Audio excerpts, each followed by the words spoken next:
함께 사도신경으로 우리 신앙을 고백하겠습니다.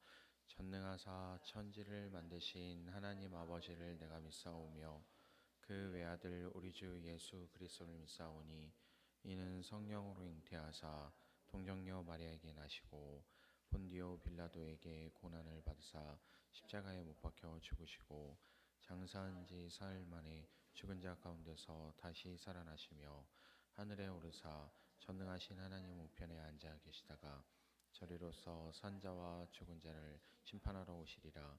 성령을 믿사오며 거룩한 공예와 성도가 서로 교통하는 것과 죄를 사하여 주시는 것과 몸이 다시 사는 것과 영원히 사는 것을 믿사옵나이다. 아멘. 함께 부르실 찬송 204장입니다.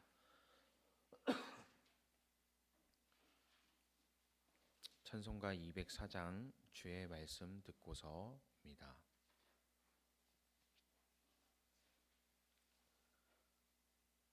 찬송가 204장 함께 찬양하겠습니다.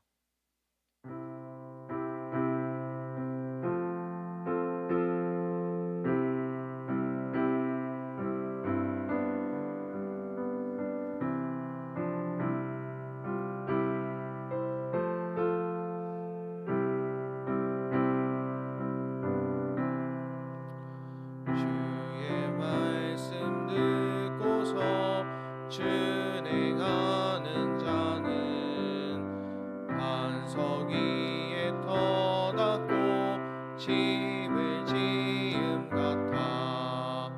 비가 오고 물나며 바람 부딪혀도 반석 위에 세운 집 무너지지 않네. 잘 짓고 잘 짓세 우리 집 잘 짓세. 만세 반석 위에다 우리 집 잘 짓세. 주의 말씀 듣고도 행치 않는 자는 모래 위에 터닫고 집을 지음 같아. 비가 오고 물나며 바람 부딪힐 때 모래 위에 세운 집 크게 무너지네. 잘 짓고 잘 짓세 우리 집 잘 짓세. 만세 반석 위에다 우리 집 잘 짓세.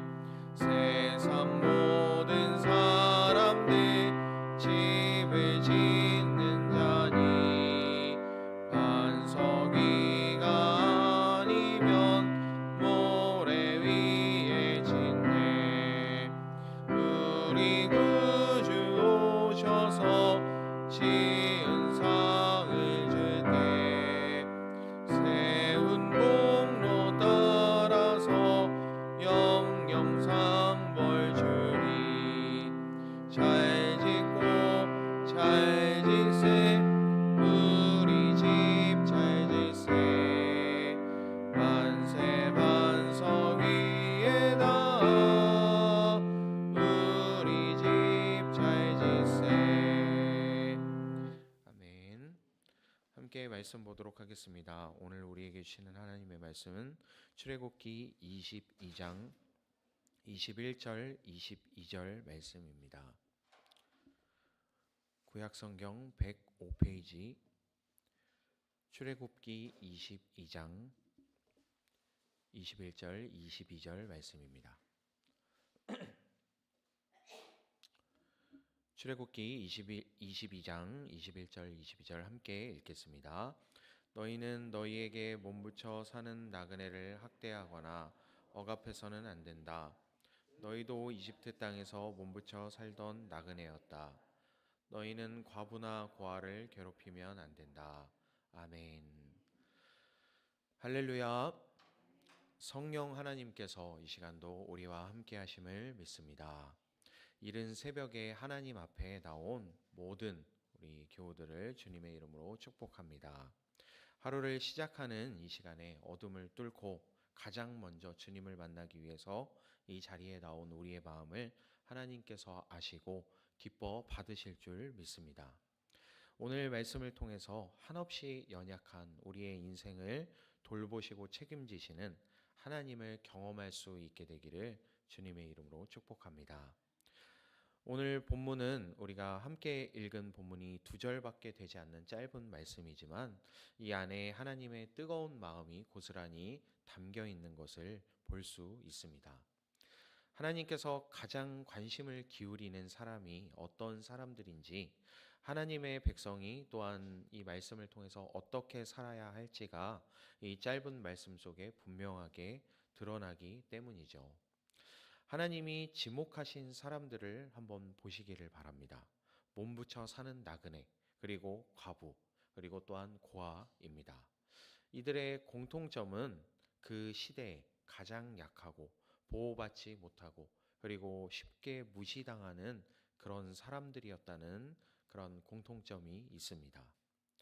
세상에서는 힘 있는 사람, 그리고 또 성공한 사람, 또 혹은 목소리가 큰 사람을 주목하게 마련인데, 그렇지만 우리 하나님께서는 아무도 거들떠보지 않는 것 같은 그러한 사람들, 소리 없이 울고 있는 약한 사람들에게 이 온 신경을 집중하고 계시다라는 것을 볼 수 있죠. 그리고 엄중하게 명령하시는 것을 볼 수 있습니다. 그들을 학대하지 말아라, 억압하지 말아라, 그리고 괴롭히지 말아라 말씀하시는 것을 우리가 볼 수 있습니다. 이것을 통해서 하나님께서 고아의 아버지이시며 또한 과부의 재판장이시라는 것을, 그러한 성품을 가지신 분이라는 것을 볼 수 있습니다. 하나님께서는 이렇게 옛날에만, 이 시대 당시에만 약한 자들을 돌보라고 명령하신 분이 아니라 오늘도 동일하게 이 약한 영혼들을 스스로가 돌보실 뿐만이 아니라 우리에게 또 명령하고 계신 분이라는 사실을 기억할 수 있게 되길 바랍니다. 그런데 오늘 말씀의 핵심은 단순히 약한 사람들을 도와주라는 윤리적인 명령에 그치는 것이 아님을 또한 우리가 생각해 볼 수 있습니다. 우리가 왜 이 사람들을 사랑해야 하는지 그 근본적인 이유를 말씀해 주고 계시는데, 21절 하반절 말씀을 보시면 너희도 이집트 땅에서 몸부쳐 살던 나그네였다라고 말씀하시는 것을 볼 수 있기 때문입니다. 이 마음에 참 울림을 주는 구절입니다. 하나님께서는 이스라엘 백성들의 기억을 소환해 내시는 것을 볼 수 있는 것이죠. 너희가 지금은 자유인이 되어서 살고 있지만 너희도 한때에는 이집트에서 서러운 세월을 살았던 나그네였던 것을 잊지 말아라 하는 그런 말씀인 것이죠. 너희들도 벽돌을 구우면서 이 괴로워하던 노예 생활을 하던 시절이 있었다라는 것을 다시금 상기시켜 주고 계신 것입니다. 이것을 통해서 우리가 생각해 볼 수 있는 것은 진정한 사랑이 이 동정심에서 나오는 것이 아니라는 것을 생각해 볼 수 있는 것이죠. 하나님께서는 진정한 사랑은 이 기억에서부터 나온다라는 것을 아시기 때문에 이렇게 말씀해 주신 것입니다. 내가 아파봤기 때문에 아픈 사람을 이해할 수 있듯이, 내가 외로워봤기 때문에 외로운 사람의 마음을 헤아려 볼 수 있듯이, 내가 실패해봤기 때문에 실패한 사람의 손을 잡아줄 수 있듯이, 이렇게 우리 모두에게 있는 이 각자의 이집트 시절을 하나님께서는 기억하게 해 주시는 것을 오늘 말씀을 통해서 볼 수 있는 것입니다. 우리에게도 이런 이집트 시절 같은 어려운 때가 분명히 있었을 것입니다. 누군가는 사업에 실패해서 막막해 했거나, 또 누군가는 병마와 싸우며 외로운 밤을 지새웠었거나, 혹은 또 낯선 땅에서 이 서러운 마음을 삼키면서 살았던 기억 등이 우리에게 있죠. 하나님께서는 그 아픈 기억들을 지워버리라고 명령하신 것이 아니라 오히려 그 기억을 다시금 떠올려 주시면서 지금 고통받는 이웃을 품어낼 수 있는 힘으로 삼으라고 그렇게 말씀하시는 것을 볼 수 있습니다. 그렇다면 오늘날 우리 곁에 있는 이 과부와 고아가 그리고 또한 나그네가 누구일까라는 것을 우리가 한번 생각해 볼 수 있었으면 좋겠습니다. 물론 이 말 그대로 경제적인 어려움을 겪는 이웃들이 많이 있습니다. 우리 주변에도 잘 살펴보면 끼니를 걱정하는 어려운 이웃들이나 혹은 이 한국 사회에 적응하지 못해서 겉도는 다문화 가정이나 혹은 외국인 노동자들도 많이 있는 것을 볼 수 있습니다. 요즘엔 그리고 또한 노인뿐만이 아니라 청년 1인 가구도 계속해서 늘어가고 있는 것을 볼 수 있는데, 그리고 또 조금 더 우리가 넓은 의미에서 살펴보자면 우리 곁에 이 마음의 외로움을 겪는 나그네들도 참 많이 있는 것을 볼 수 있죠. 겉으로는 괜찮아 보이지만 마음은 공허하게 외로움에 떨고 있는 사람들, 또 가정 불화로 인해 갈 곳을 잃은 청소년들, 그리고 좀 더 가깝게는 교회에 처음 나오게 되어서 무엇이든 다 낯설고 어색해하는 그러한 새 가족들도 바로 우리 곁에 나그네라는 것을 우리가 생각해 볼 수 있습니다.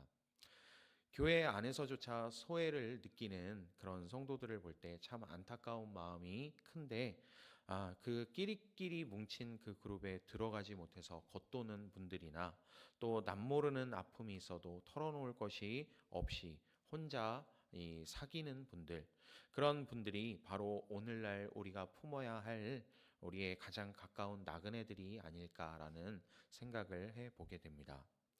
그렇다면 우리가 한번 생각해 볼 수 있었으면 좋겠습니다. 우리 예담교회가 오랫동안 이 지역사회에서 사랑받을 수 있었던 이유가 무엇일까? 그것은 건물이 커서도 아니고 잘 사는 사람이 많아서도 아니라 우리 교회 안에 흐르고 있는 따뜻한 정과 눈물이 있기 때문이 아닐까라는 생각을 해보게 됩니다. 우리 중에도 이 인생의 이집트를 통과해 오신 분들이 많이 계시는데, 그런데 하나님께서 그 아픈 기억을 지워버리라고 하지 않으시고 그 기억을 오히려 되살려 주시면서 지금 고통받는 이웃을 품는 힘으로 사용하라 말씀하시기 때문이죠. 나의 상처가 다른 사람을 치유할 수 있는 약이 되는 것입니다. 이것이 바로 십자가의 신비인 것이기도 합니다. 예수님께서 친히 상처 입은 자의 치유자가 되셔서 우리를 품어 주셨듯이 우리도 지난 아픔들을 통해서 이웃을 품을 수 있는 예수님을 닮은 삶이 점점 되어갈 수 있었으면 좋겠습니다. 그리고 또한 영적으로 보면 우리는 본래 모두가 하나님 나라의 나그네이기도 했습니다. 죄로 인해서 죽을 수밖에 없었던 이 영적인 고아였던 것이죠. 그런 우리들을 하나님께서 예수 그리스도의 피로 사셔서 자녀 삼아 주셨기 때문에 우리가 이 은혜를 거저 받았기 때문에, 그래서 우리도 이 은혜를 흘려 보내야 된다라는 것을 기억할 수 있기를 소망합니다. 그 거저 받은 선물을 우리도 전하면서 살아갈 수 있기를 소망합니다. 오늘 하루도 우리가 우리의 삶을 살아가면서 눈을 들어 주변을 살펴볼 수 있기를 소망합니다. 혹시 따뜻한 말 한마디가 필요한 사람은 없는지, 그리고 우리가 그냥 일상 속에서 스쳐 지나가는 이웃에게 혹은 가게 점원에게, 그리고 함께 예배드리는 우리 성도들에게 건네는 이 따뜻한 미소 하나, 그리고 말 한마디, 이런 것을 통하여서 하나님을 만나는 그 작은 통로가 될 수 있다는 것을 기억할 수 있기를 소망합니다. 그래서 우리가 해낼 수 있는 일들이 거창한 것들이 아니라는 것을 기억했으면 좋겠습니다. 교회에서도 이 처음 보는 사람에게 잘 오셨습니다, 만나서 반갑습니다 라고 먼저 인사를 건넬 수 있는 것, 그리고 혼자 사시는 어르신들께 때로는 전화 한 통도 드리고 그리고 또 반찬도 나눌 수 있는 것, 이런 작은 실천들이 하나님께서 기뻐하시는 삶의 예배라는 것을 기억할 수 있게 되기를 소망합니다. 우리는 늘 이 예배당 안에서의 예배를 소중하게 생각하지만, 물론 정말 소중한 예배인 것이 맞죠. 그렇지만 이 예배당을 나서는 순간부터 시작되는 이 사랑의 실천을 통하여서 하나님께서 우리의 삶의 예배를 받으신다는 것을 기억할 수 있기를 소망합니다. 이제 말씀을 맺도록 하겠습니다. 하나님께서는 우리에게 너희들이 겪은 아픔을 낭비하지 말라라고 말씀하고 계십니다. 그 아픔의 기억으로 현재 아파하고 있는 자들의 친구가 되어 주라고 말씀하십니다. 우리 예담교회가 그렇게 예수님을 닮아가는 교회가 되기를 소망합니다. 나그네가 우리 교회에 오게 되어도 정말 내 집처럼 편안한 교회가 될 수 있기를, 그리고 약한 자가 오게 되어도 기죽지 않고 존중받을 수 있는 그런 교회가 될 수 있기를, 그리고 또한 세상에서 상처 입은 사람들이 와서 아, 여기가 진짜 내가 쉴 곳이구나 라고 느낄 수 있는 그러한 교회가 될 수 있기를 소망합니다. 그래서 하나님께서 참 잘하였다, 너희가 내 마음을 시원하게 해주는구나 라고 칭찬을 받을 수 있는 그런 하나님의 자녀로 살게 되는 우리 모두의 삶이 되기를 주님의 이름으로 축복합니다. 잠시 기도하겠습니다. 사랑과 은혜가 충만하신 하나님 아버지, 감사합니다. 지난 밤에도 우리를 지켜주시고 이 새벽에 주님의 말씀 앞에 나와서 주님을 만날 수 있도록 인도하여 주시니 감사합니다. 오늘 말씀을 통해서 우리의 모습을 돌아보게 됩니다. 우리도 한때는 죄 가운데서 방황하던 나그네였고 영적으로 의지할 곳이 없는 고아와 같은 신세였음을 고백합니다. 그런 우리들을 주님의 십자가의 사랑으로 품어주시고 하나님의 자녀 삼아주신 은혜에 감사드립니다.